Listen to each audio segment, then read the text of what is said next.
All right. So, how's it going? Huh? Going pretty good, yourself? It's going pretty good. So,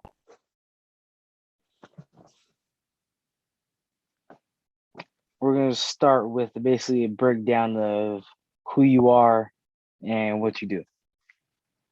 Okay. My name is Bill Robinson. As my occupation, what I do, I work for a company called BPI Specialty Foods. I am a father of three amazing sons, and I enjoy life. All right. So, to get into a couple topics, one of the first topics is when it comes to investing, because I know a lot of people don't want to get into it because they see it as gambling. They see it as, having a sum of money and throwing it into something and not knowing if I'm going to get the money back. So my question to you is, what made you want to invest in general? Not like what do you invest in, but just general the general stage of investing. What made you want to start to invest? Oh, okay. What made me want to start to invest? Um, Looking at the state of the economy, knowing that, well, let's back up a bit. No, you could have $2,000 in the bank, and you might get $3 in interest. That doesn't make much sense to me because inflation is much higher than the 3% that you're getting or whatever the bank is giving you. So you're basically not getting paid any money for your money sitting in the bank. So then, as I started to do some research and things of that nature, it was like, what do the rich people do? What do the wealthy people do? And every time I look in a book, it's always saying investing, investing. And the reason for me being into investing is that I want my money to work for me, not just me working for my money. I want to start something so while I'm sleeping, I'm still bringing in something. Where there is a dime, that's a dime I didn't have to work for. Maybe it's a quarter. That's a quarter I didn't have to work for. Uh, so I just, I start off small. I mean, there's a few different ways that I do invest, but the reason why I want to invest is because that's what, if anybody who is wealthy or has any money, they don't work for their money. Their money works for them. All right. Okay. So, was it when you, after having initial, breakdown of the knowledge of investment and why you wanted to, were there certain things that you decided, I see technology, or I see real estate, or I see, you know, gold and silver, or I see land, what is the first thing that you invested in and why was that it? Okay. Oh, very good question. The first thing that I invested in was commodities, was gold and silver, which started about 3 years ago when my stepmother passed away. Uh, she had some jewelry that she left. And so at the time, I was taking it down to the coin store in Tacoma. And in doing that, I was basically taking the cash because I had to pay for some of the expenses of the funeral. But after that part, it got to the point where I was down there and I ran into this guy named Courtney. Shout out to my buddy Courtney. Don't know if you ever see this, but he said something to me that was very profound. We were sitting there talking about the story, and that's the thing about the story. He was like, "Well, this is my mom. She passed away, and when she passed away, I got left. So he goes, well, do you need it? I'm like, well, no, I have a job. I'm working. He goes, well, your mom left this for you. Yes. why don't you leave something for your children? You have kids, right? I'm like, yes, I have 3 kids. He goes, yeah, leave something for the next generation. Pay it forward. She gave it to you. How are we going to use the resource? And when he said that, that kind of was like, boom. So what I did was I did sell the rings that I had in my possession, but then I turned it around and I bought some gold and some silver in place of it for the next generation. Uh, and got to the point where I started just saying, okay, saving money is good. I have no problem with that. Having cash is a good thing. But having gold and silver, that commodity, it's hard to spend. uh, Second of all, that's kind of, as Robert Kiyosaki would say, that's God's money because I can take a gold coin, an ounce of gold, anywhere in the world, and it's going to be that price. It's not going to be I take my $100 and then you're going to give me all these pesos and I got to transfer all this money. Gold is gold. Spot is spot.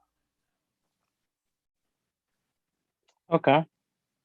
So you working with the Courtney gentleman. Yeah.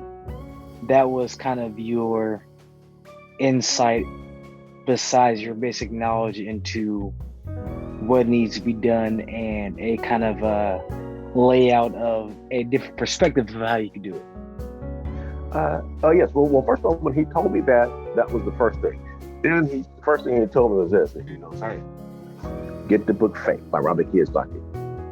So basically, I don't have an Amazon Prime account, but I have a nephew who has one. So I said, "Hey, I need you to order me this book." He ordered me book. He ordered me Fate. I read that. My mind was blown. I was like, "Holy crap!"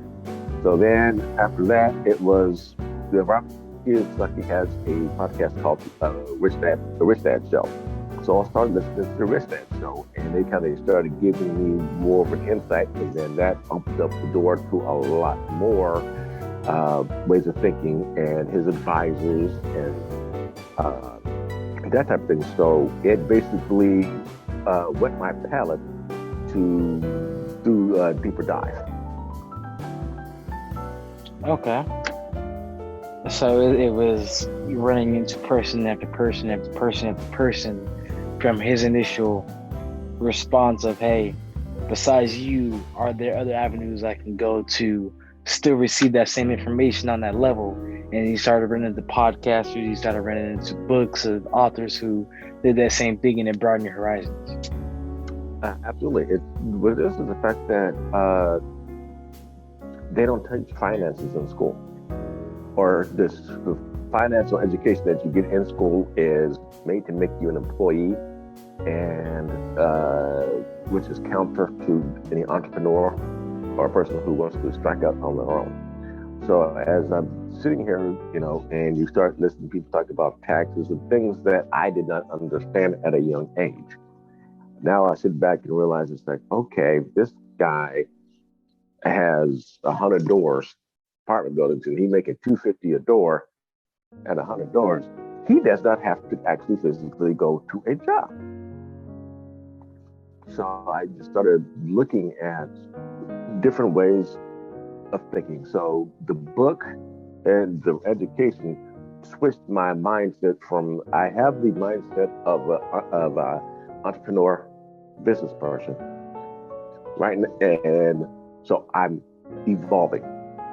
I had at one point I was an employee. Now I don't think of myself as an employee. I think of my job as my side hustle because I have other things that I'm working on. Okay.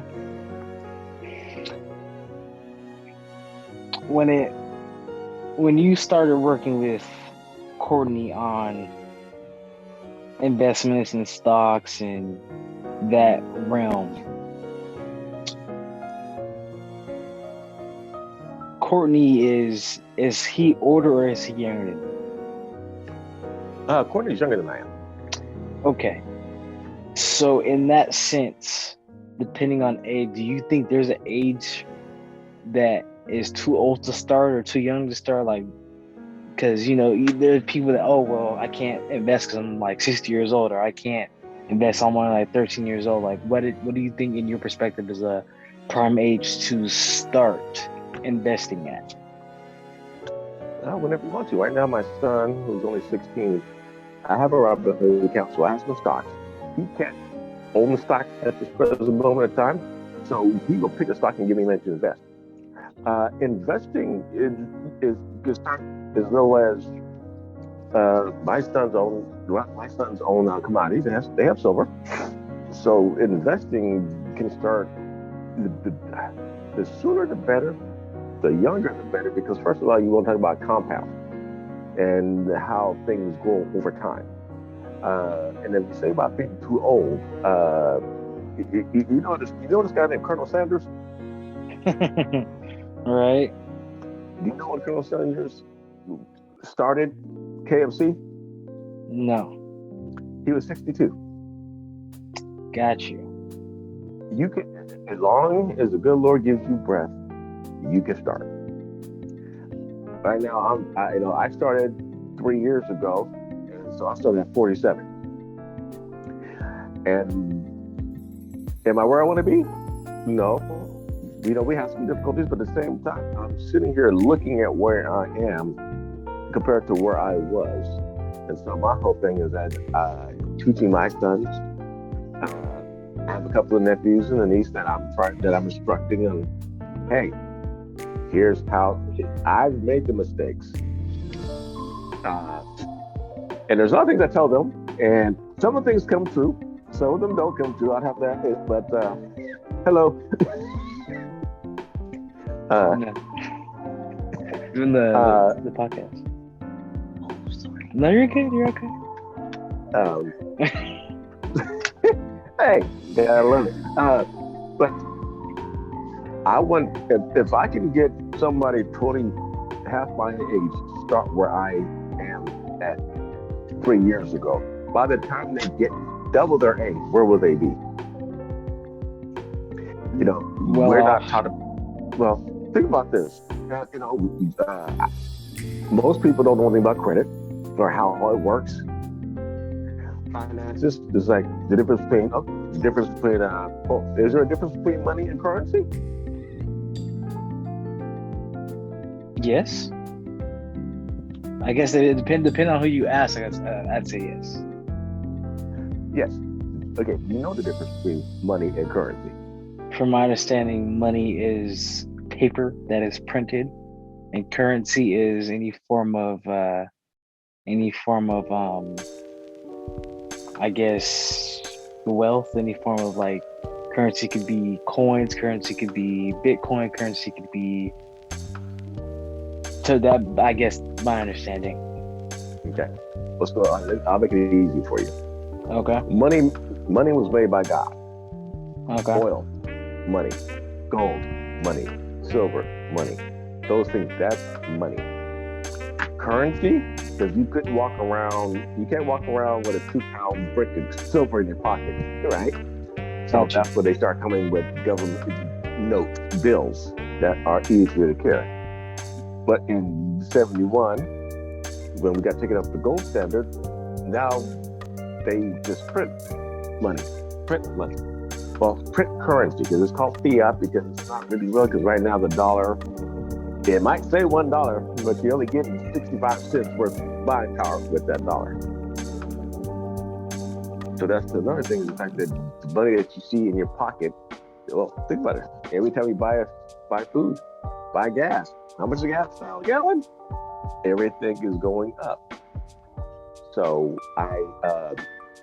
so what I started to do is I take my currency and I use my currency to buy money. All right. So there's no age limit at all on starting. Whenever you feel like the best time to start, you go from there and you talk to people that have perspectives of investing. Say, hey, check up on them and make sure that you're staying accountable of the investments that you're choosing to put your money into. Okay, so like if you go, like if you go to Robinhood, again, you have to be 18 to have an account with Robinhood because you have to sign a contract. But investing can start as far as that kid who has nickels and pennies, and he takes it and instead of spending it, he holds on to it. Investing at the youngest age is you take it to a bank and it's in a savings account. But then you start looking at what asset classes. So, because that's the main thing. Rich and wealthy people buy assets. So you start looking at the asset classes that you want to get into. Whether that's so right now, Bitcoin, that's an asset class. You have real estate, commodities. There's 4 or 5 different stocks, asset classes. So there are a lot of different things that you can invest in. It's just the books open your mind to realize that there are those, but then you have to think about how do you feel about it? What's your risk advertisement? How much money are you willing to lose to gain?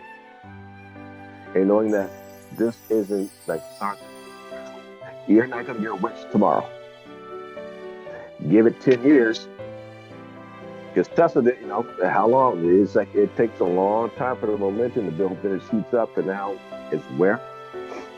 So, any age, yes. It's just the mindset that you want to get into is that I need to invest.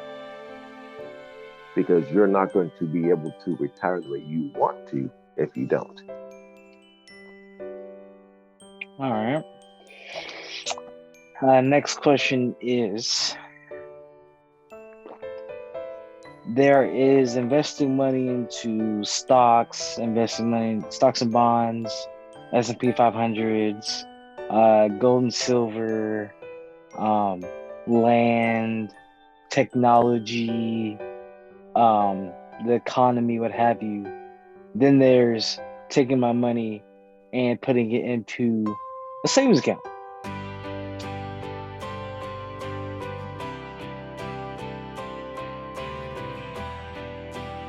Would you have somebody put money into investing over a savings account, a savings account over investing, or both, and why?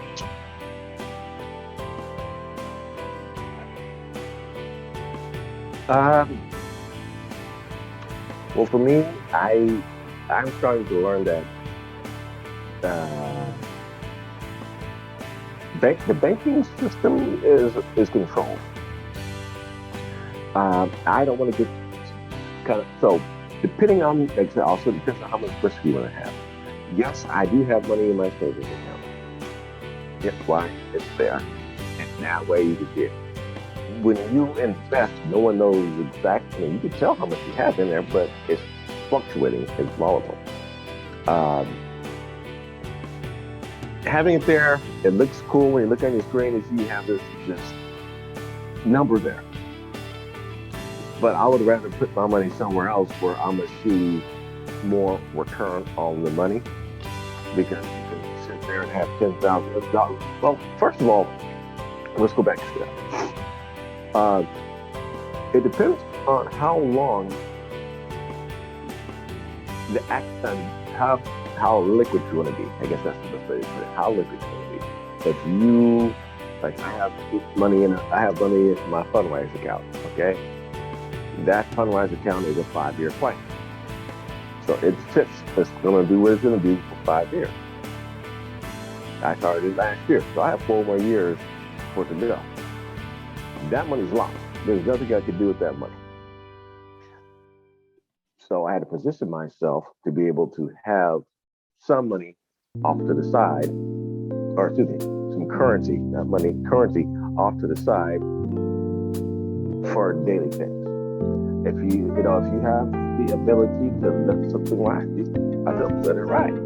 If you don't, then start off small. It doesn't take an ounce of silver right now is $24. That's an investment. Buy that ounce of silver, just set it in the sock drawer or whatnot, and you have your investment value. Savings accounts. The only thing about the savings accounts is after reading history, and another person, I don't want to have a bail in. A bail in, Yes, as in, as in, okay, crap hits the fan, and there's a run on the banks. Everybody wants their money. Your money is guaranteed or insured for $250,000 per account in your bank, correct? okay, So, say you have $50,000. All of a sudden, the crap hits the fan. Sorry, they're going to say, well, we need money to do all these things. The bank will say, when they have said, we have no money. Because I'm thinking, they really don't have much money nowadays. Everything's digital. We don't have enough money to pay everybody who wants the money. So we're going to lock everybody's money that's in the bank down, and you can deal with the Fed because they will reimburse you once everything's done. right, okay, So, so I am a firm believer in having dry powder that's not in the bank. And I do have some in the bank. Because when I bought my house, it had to be that way. So I do have that there, but I don't like having my money in the bank because the money in the bank isn't doing anything for me. It's sitting there being dead. There's no law. There's no, uh, it's not making me money. Except if I'm only going to get 30 cents off $1,000, I can put that to better use somewhere else. okay. But to each their own. Some people will tell you, oh, I like my big bank balance. That's fine. So you're not gambling. You are putting your money in a place of ROI somewhere where it's going to accrue more money rather than just sit and look good. Even though in the bank it's not really your money once it goes in there because everything that they're using it for. Exactly. Yeah, so basically, I'd rather lend my money to Wall Street or my Sunrise account or to my commodities than lend my money to the bank. The bank isn't, the interest is so low, it's like, just hope that we don't go to negative interest rates. Okay. Last question before we just shoot the shots. All right. You kind of brought up earlier your acquaintance Courtney. Are there any other male and or female figures in the physical form that you get your insight or perspectives from, or that you share insight or perspectives from on the subject? As far as investing? Correct. Yes. Well, it's going to sound funny. It's cliche, but my loctician, me and her, we talk about investing strategies. And then I have a homeboy, one of my mentor, Greg Town, who's a realtor. I talk to him every couple of weeks about that. There's a guy named Mike Kearns, who is a mortgage lender, and he's the one who helps me to get paperwork, is ready. And who else is there? The thing about it is, and then there's a guy that I talked to, and his name is Steve, and he's an entrepreneur. He owns a whipping company, and whenever I get to bid his ear, I'm asking him questions because he has that mindset of. And then I listen to I listen to a lot of podcasts, read a lot of books, but those people, and those are the core people that I talk to about what I'm trying to achieve. Then I have also had Tanya, who is she deals with mortgages as well, so I bounce things off of her. So there's a lot of people who I talk to just to get the perspective on what I'm trying to accomplish and the best way to get there. Because it's not something that you can do by yourself. You have to have a team. And Greg has several businesses. Courtney has several businesses. So these are people who have done. I try to attach myself to people who have done what I'm trying to do, and so they give me good insight on things to do. And then after I've tried something, then that's when I will you know pass it off to someone else. Because if this worked for me, I want to see if it's going to work for them. Because one of the biggest books that I've read was, I'm a big Jim Rohn fan, and The Richest Man in Babylon, and How to Have a Fat Purse. uh, but in physical form, yes, those are the people who I talk to when I want to find out about how to make money. When the thing that I had to realize is that rich mindset, like when Jay-Z told you that he lost 5 or 6 stacks, right? Right. It doesn't phase him because he knows I'm gonna make money. I'm gonna make more. Poor mindset, oh my God, I just lost this money. What am I gonna do? No. And these are guys who they both are in real estate, so they're like, yeah, man, I've lost my shirt, but I'm still kicking because I know how to do it better. Okay. Okay. So those we've gone through the preset questions. Yeah. So now is the kind of just free throw, just whatever comes to mind. Okay. So, um, I was watching. I watch this thing every year. It's called CES, and it's basically like technology, different things from. They have this year like a faucet that comes down from from your ceiling that you can use to clean things, and they have a notch that basically turns it on, turns it off. To Sony has a new electric vehicle that they just came out with, and my question to you would be, um, would you be interested in investing in technology? As in, if someone came to you talking about like the sink thing. So instead of the faucet you currently have, if you were to disassemble your faucet and you ran lines to the ceiling, uh, and your faucet literally came down right above the sink, and you could extend it to clean whatever you wanted to clean. You had a little button, but you could use that. They'd come up with updates every year, 2 years, what have you. If anything happened to the faucet, they come out and they repair it themselves. All you have to do is schedule it with the app. Would that be something that you would invest your money in, or would it need to be more? Would it need to? Would you want to invest in the product itself, or would you rather invest in how much money they make off how many products of that specific thing that they sell?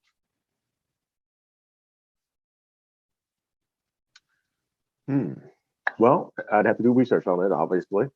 My thing is this: is okay. Let's go. To answer your question, I'm gonna go in a roundabout way. Okay.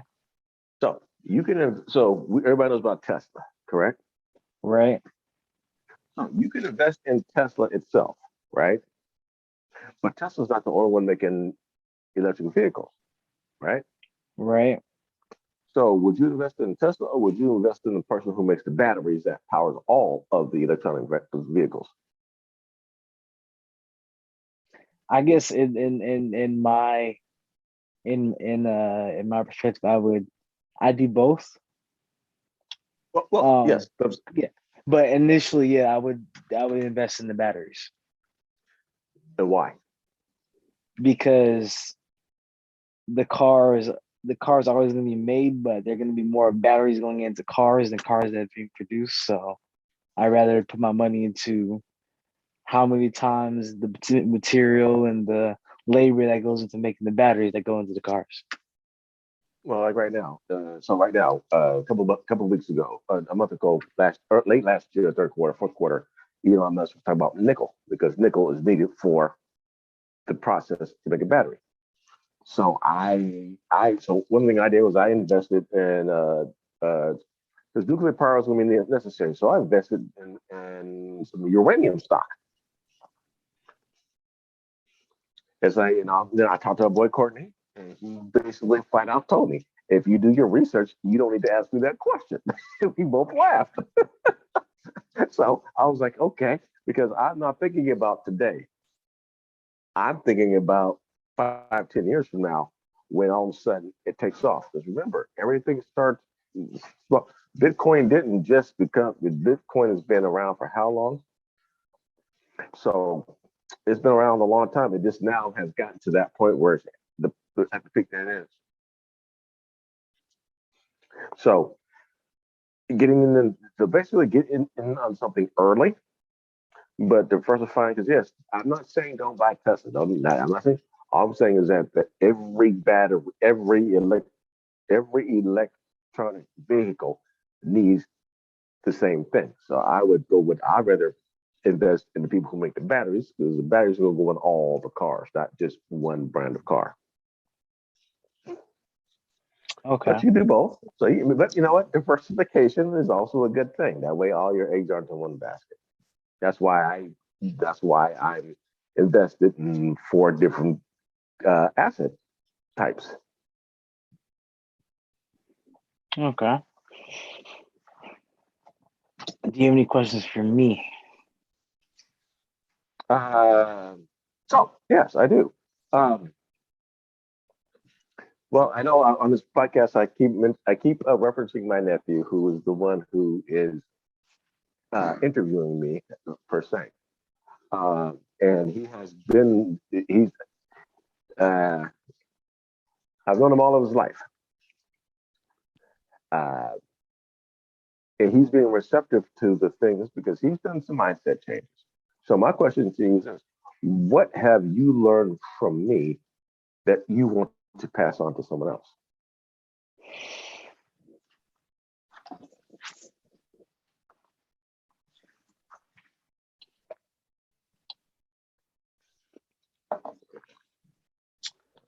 I would say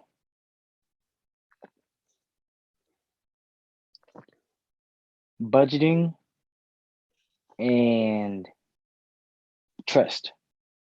Budgeting in the sense of going from 3 years ago, not really knowing how to obtain money and then not spend it right away. Not knowing about paying yourself first, not knowing about the pocket 20 or the pocket 100, not knowing about um, credit, and talking with you and slowly building up to the point where I go from, you know, not knowing about a pocket 20 to having $1,000 in the hundreds in my pocket, not knowing about credit cards to being able to go and, get a secured credit card about 4 years ago now, and put $500 on it, just having that, to now having, you know, almost $10,000 worth of, credit. How does that And feel?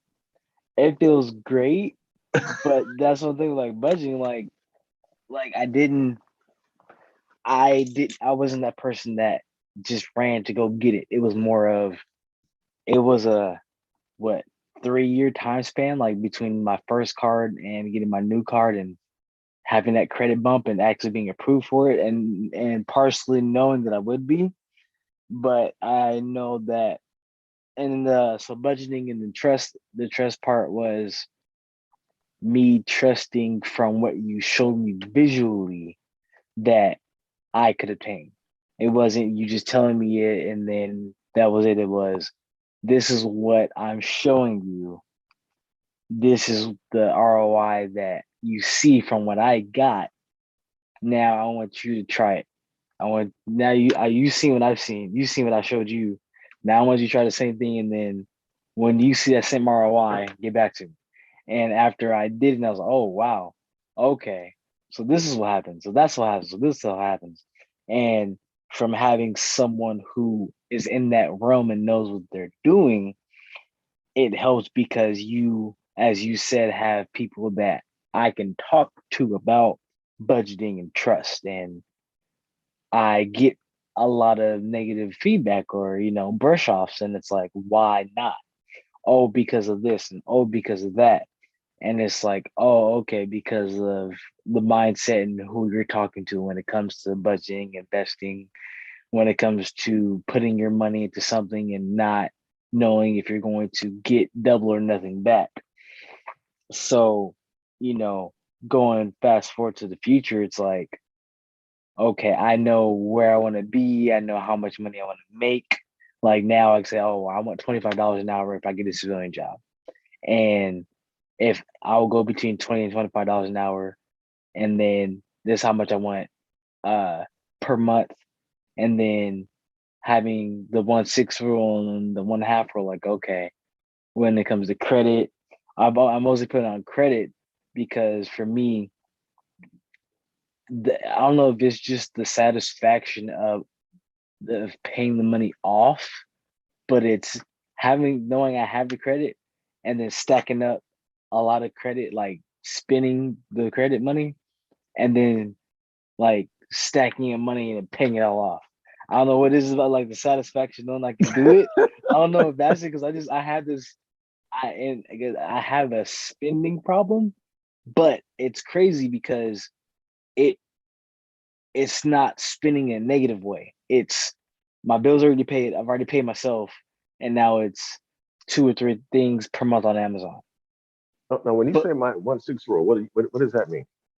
for me, it I put it into um so for my I put it into my credit cards because that's what I focus on right now. Is that part is if I have a credit card that's 5,000, then I'm only spending up to maybe 14, $1,500 in the sense of not going over a limit for my actual credit score because knowing that jeopardizes, the score going down. So I keep it at a certain limit, that 1/6 limit for that card. If it's 8,000, then I find out, okay, how much is 1/6 8,000 and keeping it at that limit so that way they don't go over and then paying it down. And then I keep that for the cards. And then I also have the spread out of cards, the gold and silver, the stocks, the investments, but I keep that mostly for the credit cards because as easy as it is for me to spend, it also comes to a place of that emergency. Like if I need this, is there. So I keep that specific for credit because credit's so easy to spend. So easy to just swipe, swipe, swipe, NFC chip, swipe, swipe, swipe, doing online shopping, swipe, swipe, swipe, and actually having $100 bill and be like, do I actually want to break that? Like, I don't know, or going somewhere and it was like, oh, well, we only accept cash and you come out with 100. It's like, I actually don't need it as I thought I did. So, but Oh, for me, the safety measure is staying with the 1/6 and the 1/2, 30% with the credit cards because it's so much easier to spend with a credit card than it is to spend cash. yeah, you make a good point. No, that, yeah, well, I can go back to days when you had me watch your money because you could not save it to save your life. You're an Apple guy, but I'm not going to go into that this episode. What I will say is this: is that is okay. I have a 1/3 rule, right? Right? And what is my 1/3 rule? Cash, credit, investments, gold and silver, stocks, So, so, it's save a third, right? live off a third, Right. invest a third. Okay. So here's what it is that I was listening to a podcast today. My investing, so there's the save a third. Okay. That the save a third is for is so spend a third is for the present me. Okay. Investing third is for the future me. A save a third is for the future me. But the thing about it is the whole thing is how you think. How you think. It's like this. 4 years ago, would you ever think that you'd walk around with $100 in your pocket all the time and not even worry about it?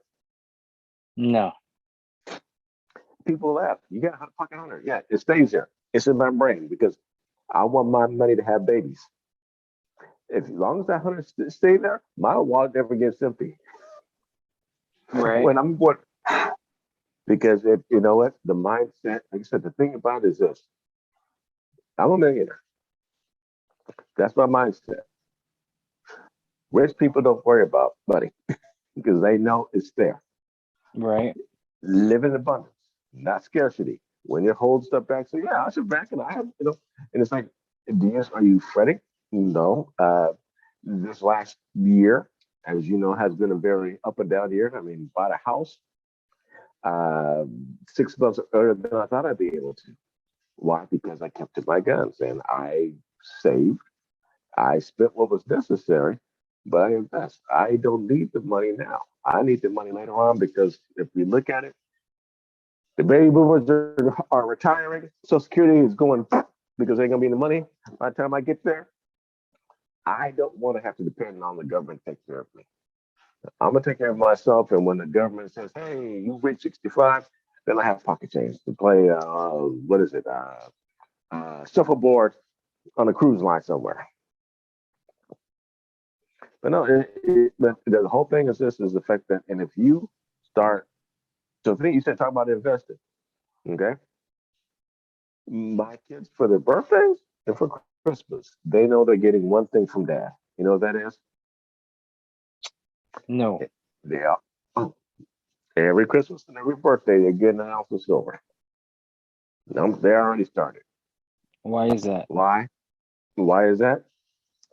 Because if I get that into their brain now, they'll continue to do it because they'll be able to say, I'm going to take this, me starting it when they go down with me. All right, yeah, take your money and buy it. Ooh, this is shiny.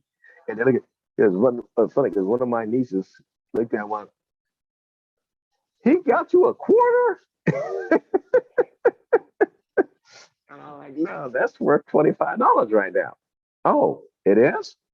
I didn't know that because our culture doesn't teach much about money. They Right. fancy cars. I'm sitting pretty comfortable. I am I striving? Oh yeah, I'm on my grind all the time.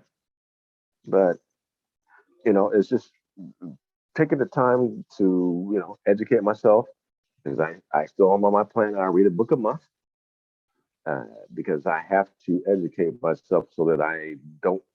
I want to learn from everybody else's mistakes so that I can fail forward and not be pulled back.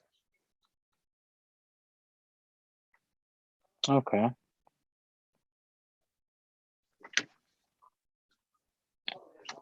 Okay. So yeah, no, it, okay.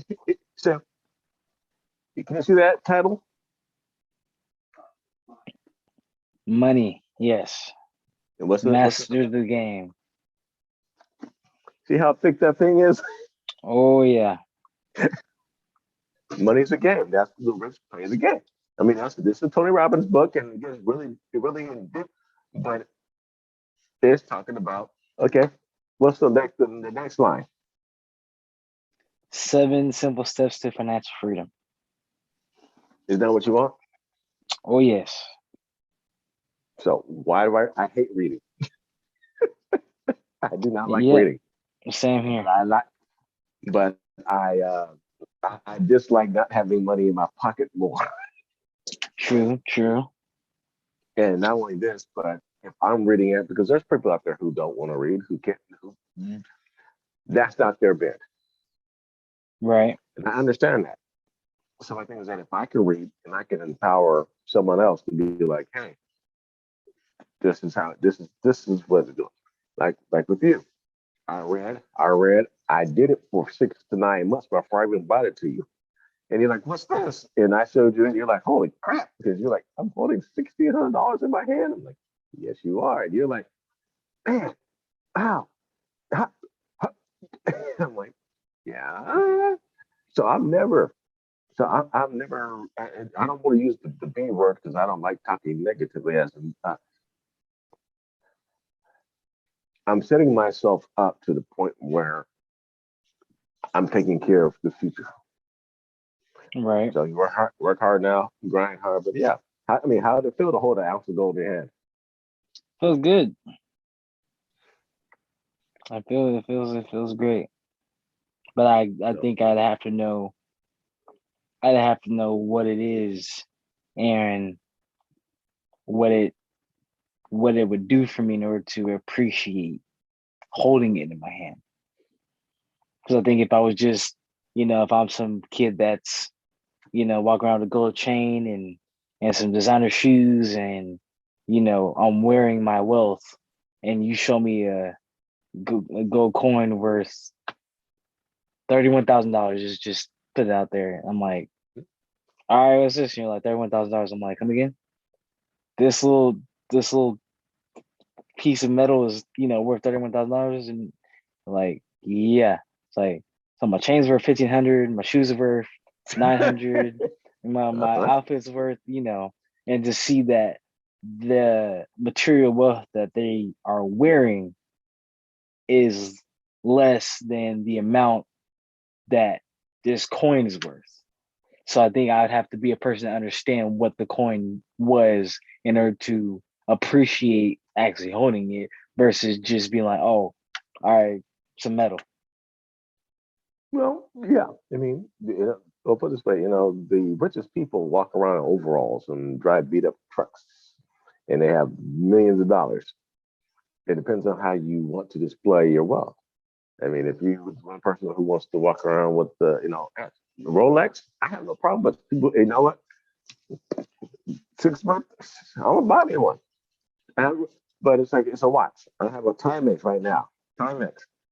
I'll be like Chris Rock. He said, what was he saying? I could buy a Bentley. I could buy a couple of Bentleys.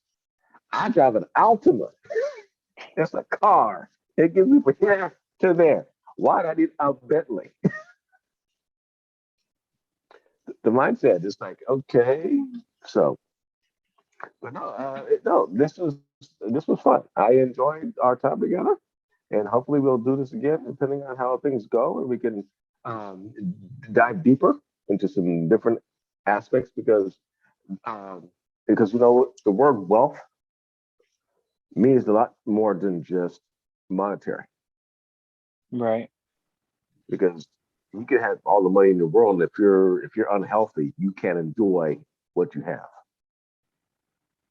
So it's a lot more. Yes, I know they say money is a great thing. Yes, but that's just one tip of it. My thing is that I'm trying to get generational wealth where my grandkids, I want to be like the Kennedys, where I set up. Uh oh, you there? Yeah, I'm here.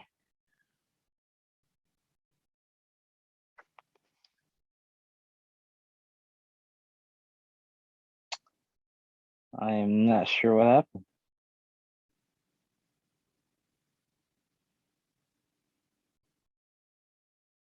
Can you hear me? Hello?